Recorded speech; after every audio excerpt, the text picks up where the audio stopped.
guerra. Vamos a echar un vistazo, vamos a analizar lo que ocurre. Adrián Celaya, presidente de CAI Group, profesor de Economía Aplicada en la Universidad del País Vasco. Juan Antonio Aguilar, director del Instituto Español de Geopolítica. Luis Rodrigo de Castro, Relaciones Internacionales del CEU. Y hoy para el análisis también, especialmente desde ese lado de Vladimir Putin, Pedro Mourinho, fundador y CEO de Iberatlantic Global Corporation y cónsul honorario de la Federación de Rusia. A los cuatro, gracias por estar con nosotros esta tarde. Gracias. Voy a ir casi así, tal cual os he presentado, Adrián, Juan Antonio, Luis Rodrigo y Pedro, pero le voy a pedir antes de eso una primera valoración al propio Pedro Mourinho de lo que está ocurriendo en la frontera de Finlandia con Estados Unidos y cómo se vincula esto al hecho de que Rusia diga que no va a ir más allá. ¿Qué tal has visto el discurso de Putin y qué piensas de lo que ha ocurrido en esa frontera entre Rusia y Finlandia, lo que va a ocurrir con las 15 bases que ocupará Estados Unidos? Pedro.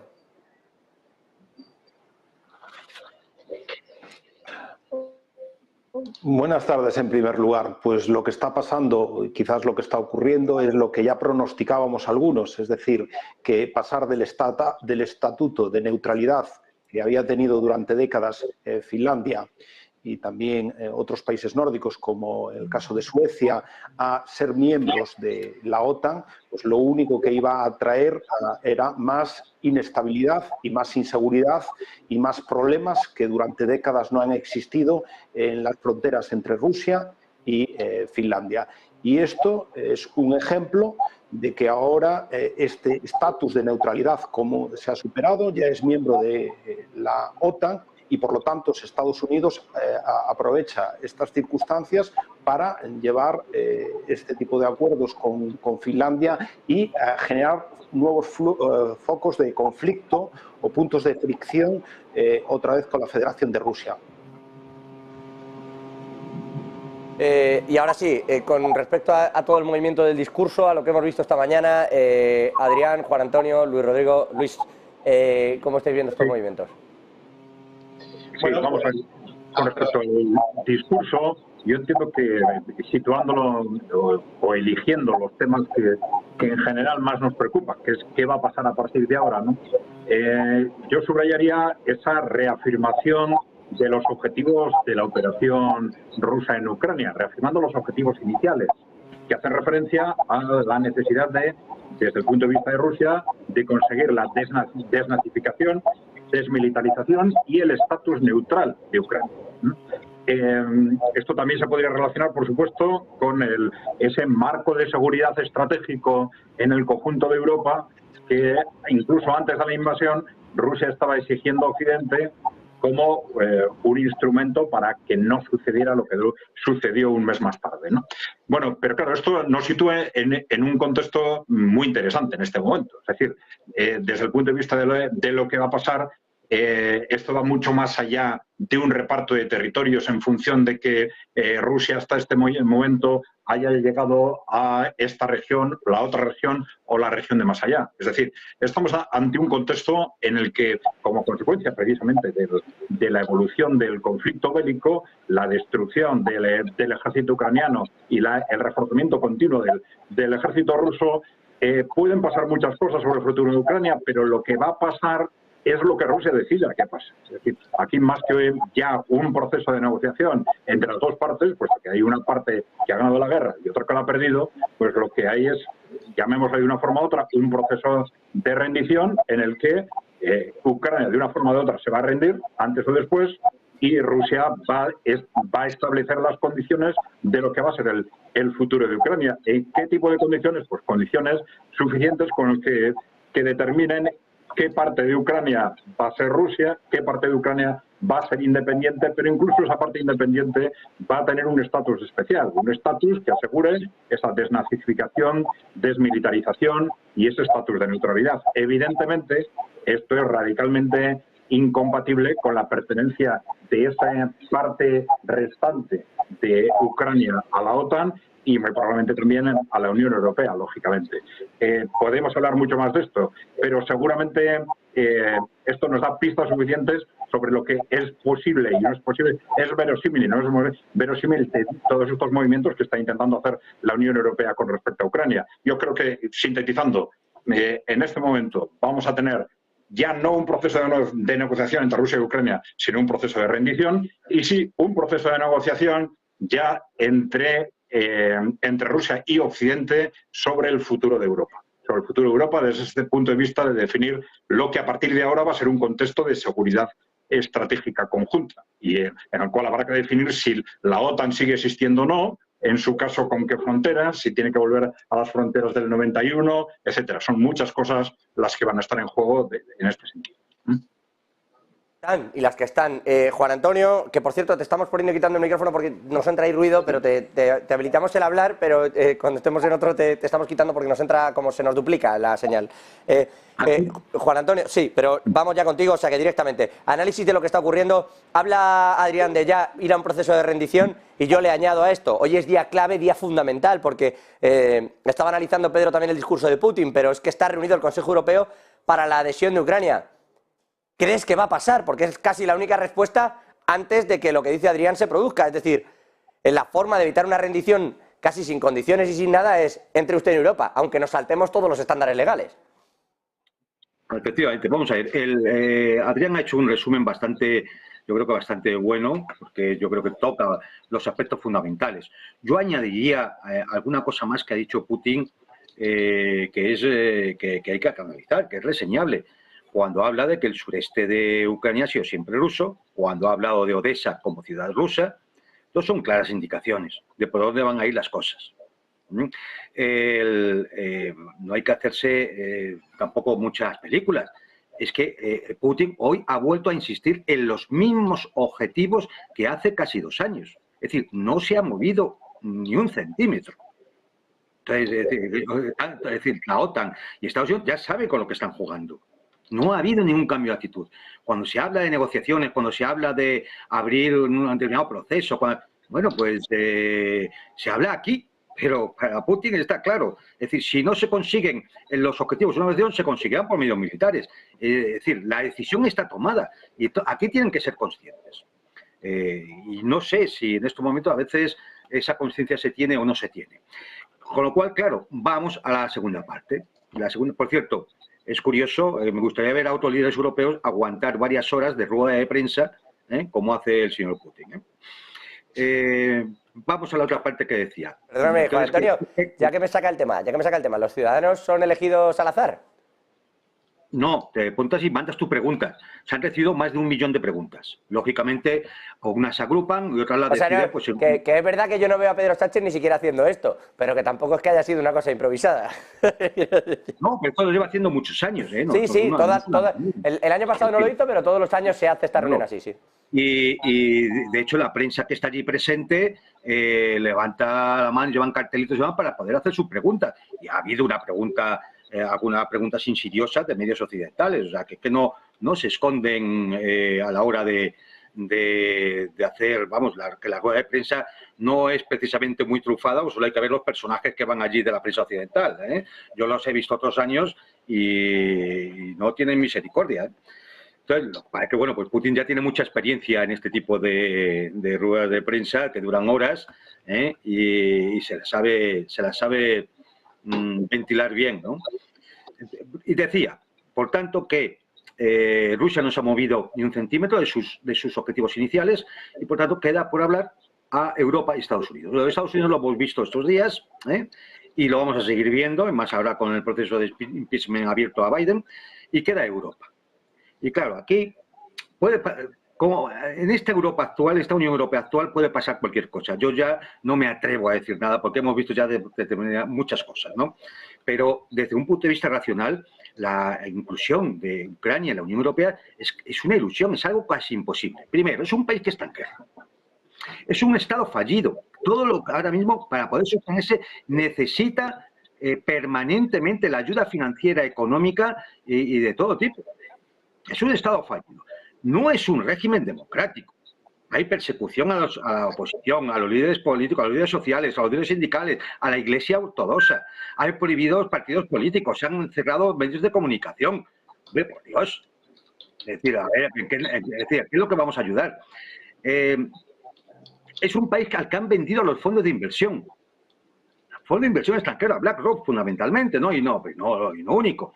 Y además su entrada causaría una serie de problemas estructurales de la Unión Europea importantes. No quiero hablar, por ejemplo, de la política agraria común, o de los fondos sociales europeos, o el hecho de que hay millones de ucranianos que quieren salir de allí. Y significaría un flujo de inmigración importante hacia el resto de la Unión. Y ante eso nos vienen a decir que vamos a incluir a Ucrania en la Unión Europea, o una ayuda así ya de antemano de 50.000 millones de euros. De verdad, una familia media europea de 4 miembros va a tener que pagar entre 400 y 500 euros para sostener al régimen de Zelensky. ¿Es eso lo que nos está diciendo Bruselas? Me parece una locura. Y yo creo que a varios dirigentes europeos que sean mínimamente soberanos y tengan un mínimo de dignidad, van a decir que no. Es decir, yo creo que todo esto es, de verdad, ir mareando la perdiz hasta que se busque una solución real o pase algo que permita la congelación del conflicto o una solución real que no va a pasar por la inclusión de Ucrania en la Unión Europea, por lo menos a corto o medio plazo, y ya veremos. Pero yo es que no veo otra posibilidad racional. Ahora, o sea, bueno, claro, pero aquí están pasando muchas cosas, Juan Antonio, que a lo mejor no son racionales. Hace mucho me preguntaban a mí, bueno, no son racionales, quiero decir, o son racionales, pero no van en la lógica del número. No digo que no sean... Y en la lógica del ciudadano europeo, es decir, de verdad. Bueno, claro, eso es lo que cabe preguntarse, porque sobre el papel, desde luego es verdad que la cifra no te cuadra, quiero decirte, si a ti te dicen que te van a costar todo más, que cobran más, que tienes que... no te cuadra, vas por otras razones, pero por dinero y economía no vas. Luis Rodrigo de Castro, Luis, valoración de Putin y también de este asunto, sobre todo de la entrada en Europa, porque yo no sé si 50.000 millones sí o no, y es verdad que la política agraria común va a ser un circo como entre, pero ¿es que hay otra solución si Europa no quiere abandonar a Ucrania? Pues, a ver, yo lo que he estado escuchando de las personas que han hablado antes que yo, lo que primero yo sí querría mencionar es que estamos hablando de la adhesión de Ucrania.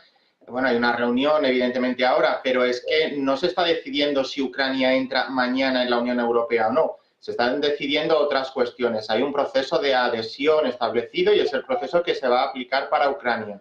Con mayor o menor celeridad, puesto que hay capítulos de la negociación que se pueden realizar casi de manera simultánea, pues posiblemente eso sí lo veamos, ¿no? Esa mayor celeridad, pero no significa que nos vayamos a saltar ningún paso. Precisamente porque también lo han dicho, cada adhesión tiene un coste y no se trata solo de que el país que se adhiera sea capaz de asimilar todo lo que supone ser miembro de la Unión Europea, como por ejemplo las cuestiones de ciudadanía, el espacio Schengen, la movilidad de ciudadanos, de capitales, etcétera, sino que también la Unión Europea, los que estamos dentro ya, tenemos que ser capaces de asimilar ese nuevo país, ese nuevo Estado miembro, con lo cual es un proceso que no va a ser de la noche al día, ni siquiera el año que viene, ni posiblemente el siguiente, es un proceso de medio-largo plazo. También hay que preparar al país, es un país que está en guerra, que bueno, pues aquí podemos entrar a discutir, evidentemente, que tiene unas fronteras internacionalmente reconocidas que no son las que controla de facto, eso es innegable, pero también hay que mencionar, porque no hay que olvidarlo, que si esas fronteras que internacionalmente tiene reconocidas no son las que controla de facto, es porque ha habido una agresión que podemos entrar a hacer muchos juicios de valor, pero hay un hecho objetivo que es una agresión rusa a Ucrania, saltándose la situación que teníamos actualmente, en aquel momento, basada en unos principios de derecho internacional. Que ahora Rusia es capaz de imponerse a Ucrania y dejar en papel mojado eso que hemos estado defendiendo tanto tiempo y que ha estado rigiendo nuestra participación y nuestra sociedad internacional, bueno, eso es otra cuestión. Pero respecto a Ucrania, por no irme mucho del tema, yo creo que al final la Unión Europea, si no quiere olvidarse de Ucrania, si no quiere dejar en la estacada, puesto que tenemos el caso de Turquía, tanto estiramos el chicle de la negociación que al final esa fatiga europea, esa eurofatiga, ese euroescepticismo en parte también en Turquía está presente, ¿no? Y ahora parece que Turquía está mirando o está más pendiente de otras zonas geográficas, en lugar de tan pendiente de su adhesión a la Unión Europea. Por tanto, si no queremos que esto vuelva a pasar con Ucrania y que al final pueda virar hacia otras latitudes, la Unión Europea tiene que dar una respuesta a esos anhelos, que no son los anhelos o la locura de Zelensky, sino que hay una amplia población europea, porque es lo que muestra Eurostat y las encuestas de opinión, que la población ucraniana tiene un claro sentimiento europeísta, que así lo ha manifestado. Obviamente, la limpieza de las elecciones puede entrar a discutirse en ciertos puntos y en ciertas localidades del país, pero las elecciones en Ucrania no son como las elecciones en algún país tercermundista, por utilizar mal una expresión, ¿no? Es decir, hay observadores que han reconocido la limpieza de las elecciones y eso está expresado en las urnas. Y el gobierno de Zelensky tiene esa legitimidad expresada por la ciudadanía ucraniana, no solo en las urnas, sino en las concentraciones de la Revolución Naranja, el Euromaidan, etcétera. Pero por hilar un poco con el tema de Putin, aquí Putin tampoco lo va a poner fácil. Putin va a querer su parte del pastel. La duda o el interrogante no es si Ucrania será o no parte de la Unión Europea, que yo estoy convencido de que lo será más pronto o más tarde, sino también qué Ucrania, esa es la gran duda, qué Ucrania tendremos dentro de la Unión Europea y dentro de la OTAN, por extensión, puesto que, bueno, parece ser que una de las posibilidades que hay es que la actual presidenta de la Comisión Europea acabe siendo secretaria general de la OTAN, ¿no? Y todo eso yo creo que es lo que tenemos que lidiar, con lo que tenemos que aprender a asumir que será una realidad en el medio-largo plazo y a partir de ahí empezar a sentar las bases de esa nueva situación que nos vamos a encontrar.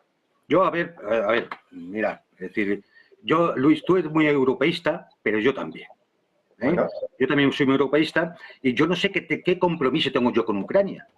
Yo no tengo por qué decidir si tengo que aceptar obligatoriamente a Ucrania. En todo caso, me tendrá que consultar. Es decir, vamos a ver, vamos a ser serios. Es decir, es un Estado fallido. No va a salir bien, Juan Antonio, una consulta. Quiero decir, Rumanía... Rumanía pero no vale la profecía autocumplida. No, es que la población ucraniana quiere, claro, y otras poblaciones también de países europeos. Y además, si les prometes que su salida natural, porque si no van a estar bajo la bota rusa, pues entonces, claro, eso son profecías autocumplidas. No, vamos a ver. Sí. Hay que establecer todo un análisis de la situación. No se puede empezar hablando de agresión rusa sin saber lo que ha pasado los últimos 20 años. Es decir, es que este tipo de análisis no se puede hacer porque nos confundimos entonces. Es un fallido. Y por tanto, si me permite, Juan Antonio, los últimos 20 años no, y más largo, quiero decirte. Más largo, sí. Te iba a decir, antes de la Primera Guerra Mundial ya no se sabía, quiero decirte, es que Ucrania ha sido Austria, ha sido Rusia, ha sido Polonia, ha sido muchas cosas. Lo que quiero decir es que prometerle ahora a Ucrania que va a entrar a la Unión Europea dentro de, ¿qué? 10, 15, 20 años... Pero si es que el problema es hoy es ese Estado, hoy es un Estado fallido. ¿Qué va a hacer la Unión Europea? ¿Asumirlo y pagarlo todo? Es decir, nos metemos en un berenjenal tremendo, por supuesto, sin consultar con la ciudadanía. Pero es que no hay que consultar con la ciudadanía para que un país se convierta en Estado miembro de la Unión Europea. ¿Qué hubiera pasado si a los franceses, en el año 85, cuando España firmó el acta de adhesión, le hubieran preguntado si quería que España se adheriera a la Unión? A Francia, a Alemania y a los países que estaban en ese momento. Francia probablemente no hubiera habido unanimidad y España se hubiera quedado fuera. Podría haber vetado. Sabemos que eso hubiera sido un gran error. Francia podría haber vetado. Sí, claro que sí. Como lo un minuto, por favor. Europeo que es el que da el ok. Yo creo que tú vas un poco más por la consulta a la ciudadanía. Es que eso no se contempla en la legislación europea para que un Estado entre a formar parte de la Unión. Evidentemente. Pero claro, lo que me refiero... Sí, creo que es justo... Permitidme que os saque de aquí porque si no nos enredamos, Juan Antonio, Luis. Entiendo lo que dice uno, entiendo lo que dice el otro y entiendo efectivamente lo que dice Juan Antonio, que más allá de que no está aquí, la realidad que trata de expresar Juan Antonio es si preguntas no va a salir bien, ¿no? Creo que es un poco... Claro. Es verdad que ahí están metidos, entre otros, los Rumanía, Eslovaquia, Polonia, Hungría, etcétera, etcétera, que tienen un cabreo importante en concreto con el asunto de la agricultura. Más allá de que Polonia es el país que más ha puesto también en Ucrania. Pero bueno... lectura de todo esto y de si entra o no en la Unión. Y yo lo pregunto porque, decía Luis, no es inmediato. Correcto, no es inmediato. Toda la razón. O sea, el proceso es largo y no va a ser mañana. Ahora, pueden hacerlo muy corto si quieren y de eso puede depender que Ucrania tenga o no poder de negociación frente a Rusia. Porque si Europa le dice, no vas a entrar, no le dan dinero, Alemania no es capaz de producir municiones y Estados Unidos le deja en la estacada, la cara que se te queda cuando vas a negociar es muy distinta. Entonces, por eso pregunto yo la importancia de que Europa diga, no, vas a entrar seguro y aquí tienes un documento, porque eso es lo que haría que tenga algo. Pedro, perdóname, te traslado esta cuestión también para saber cómo se ve desde ese otro foco.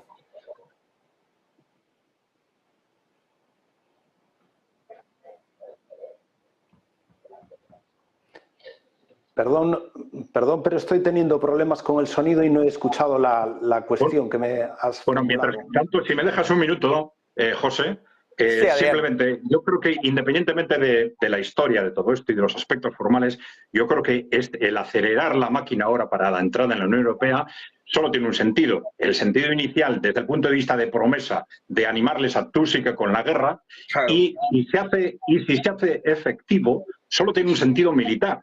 Y no precisamente mirando a Ucrania, sino mirando al resto de Europa. Es decir, vamos a asumir una especie de compromiso de que Rusia tenga mucho cuidado porque vamos a comprometernos todos a ayudar a alguien que es miembro de Europa y está siendo agredido. Es decir, es una forma de empezar a implicar al resto de Europa en una guerra contra Rusia. No tiene otro sentido porque todo lo que es ayuda económica, etcétera, se puede canalizar, y como se ha estado canalizando, a través de otras vías, sobre todo teniendo en cuenta que estamos hablando de periodos tan cortos. Esa promesa de tipo político-institucional solo tiene el sentido de comprometer al resto de Europa a una guerra continental. No tiene otro lógico.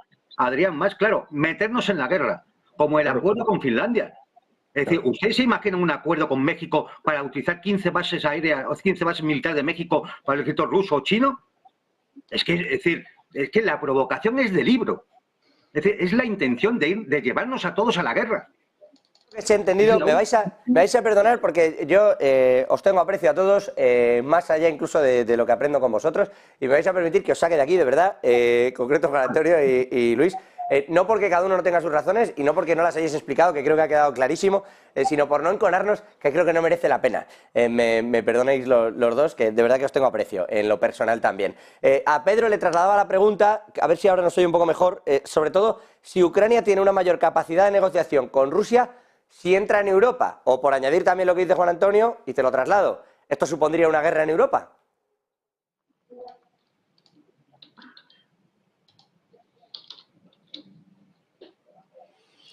Bueno, es una pregunta compleja, ¿no?, en la capacidad de negociación de Ucrania. Lo que está claro es que, aunque estoy totalmente de acuerdo con Luis, que esto no es una adhesión, en este momento no se está aprobando la adhesión de Ucrania a la Unión Europea, sí que se admite como candidato a la adhesión. Y eso es una decisión política, que tiene que estar acompañado de una serie de elementos jurídicos.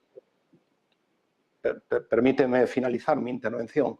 Entonces, eso es una decisión que, lógicamente, tiene un gran componente político. Y ese componente político es el que se le quiere dar ahora mismo, ese estatuto, ese reforzamiento, porque, obviamente, hay que darle una muestra de cariño, digámoslo así.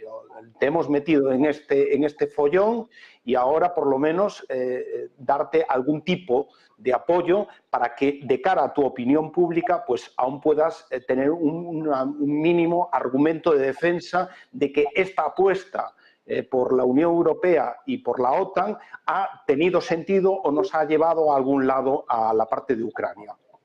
Lo que está claro es que yo estoy totalmente de acuerdo, es decir, ahora mismo, fuera del debate, que ya no hay consenso en Europa, esto tiene unos costos para el conjunto de la Unión Europea terribles. El otro día tenía la oportunidad de comentar este aspecto con un amigo mío que fue ministro de Asuntos Exteriores de Portugal, António Martins da Cruz, y me comentaba cuando él era el negociador portugués de la adhesión de España y de Portugal a la Unión Europea, como por ejemplo los luxemburgueses, que es un país pequeño, estaban muy atentos y tenían mucho perjuicio a que los trabajadores portugueses tomasen literalmente el mercado luxemburgués. Entonces, por ejemplo, se establecieron un periodo transitorio de más de 10 años por los cuales los trabajadores portugueses no podían, después de la adhesión, acudir al mercado de Luxemburgo. Esto es un ejemplo de lo que se ha hecho en Europa durante décadas. Entonces, imagínate un país de 40 millones de habitantes que se le diese libre circulación o que no se negociasen todo este tipo de situaciones. Nos encontraríamos con los problemas que ya tenemos a día de hoy. Por ejemplo, lo que comentabais antes muy bien, todo el problema con la agricultura. Se le han quitado en el acuerdo de asociación buena parte de los aranceles a los productos agrícolas y ya se ha inundado el mercado. Por lo tanto, todo lo que están sufriendo los agricultores polacos, los húngaros, los rumanos, etcétera, etcétera. O sea, esto no tiene ni pies ni cabeza, una adhesión de Ucrania por la vía rápida. No tiene ningún tipo de explicación técnica o económica, solo la podría tener desde el punto de vista político. Y no creo que la Unión Europea deba tomar decisiones desde el punto de vista político de manera apresurada. De cara a la negociación, de cara con Rusia, yo creo que es indiferente, es decir, los objetivos. Rusia, lo que está claro es que Rusia ha empezado el tema con Ucrania ya desde el año 14. Y ha habido una apuesta muy importante de Rusia por tener una solución diplomática. Ojo, que respetaba además la integridad territorial de Ucrania, en el sentido de que Minsk I y Minsk II no se hablaba de ningún tipo de separación del Donbass ni de ningún territorio fuera de lo que ya había pasado en el caso de Crimea. E incluso en Crimea también es consecuencia del golpe del Maidán del año 14. Por lo tanto, como todas estas situaciones han derivado en nuevas situaciones, lo que no podemos es retrotraernos. Es decir, lo que no podemos pensar es que ya la operación militar especial no ha sucedido, lo que ya no podemos pensar es que Minsk I y Minsk II no han existido, o lo que no podemos pensar es que hubo un golpe en el Maidán en el año 14. Cada vez que han sucedido tiene unas consecuencias. E indudablemente en la negociación que tenga ahora Rusia con los occidentales para cómo queda finalmente la situación en Ucrania es totalmente importante señalar que la operación militar especial ha acontecido, que no se ha querido negociar en los primeros meses o que cuando se llegó a un acuerdo se rompió el acuerdo que se llegó a Estambul y por lo tanto la adhesión de los nuevos territorios ya no tiene vuelta atrás. Es decir, las 4 repúblicas ya forman parte de la Federación Rusa y ya no hay vuelta atrás. Y cada vez que esto se alargue más, todavía las posiciones van a ser más difíciles para la negociación con Ucrania. Por lo tanto, yo creo que es sensato para todas las partes cuanto antes sentarse a negociar de verdad, porque las consecuencias, lo que comentaba antes Juan Antonio, por ejemplo, hoy se ha apuntado a Odessa, pues yo creo que no van demasiado desencaminados los tiros. Por lo tanto, yo creo, o por consiguiente, creo que la negociación para Ucrania es positiva en el corto plazo, en el sentido de que ya afronten la realidad de lo que es la situación en este momento de facto en Ucrania. Voy a salirme de aquí, creo que queda claro, queda explicado, pero vía